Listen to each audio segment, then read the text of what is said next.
Well, it's Crazy Canuck here again from the Ozarks. A little bit of a disaster on the corn. It was doing so good. Last night we had a little, actually it was this morning, we had a little bit of a rain and some wind. And we really don't get wind here. Not like back in Saskatchewan where days without wind are noticeable. So it basically just came in the right direction, and it laid probably 3/4 of this corn over flat.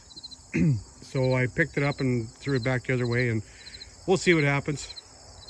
Some of it will probably survive. The stuff that didn't get blown over, we'll get something out of it, but that's what happens when you're dealing with nature.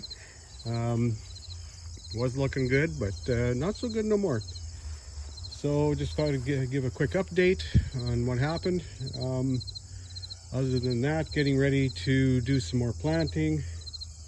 Apparently this time of year they put in cabbage and peas and beans and all kinds of good stuff, usually on a 45-day grow time. So I planted a little bit of barley. I want to see what that's going to do here. Nobody here grows barley, so should be interesting. Going to be planting some peas, going to be getting some some cabbage transplants, all kinds of good stuff. So stay tuned. As usual, like if you like, subscribe if you haven't, spread the word. Let's grow some food.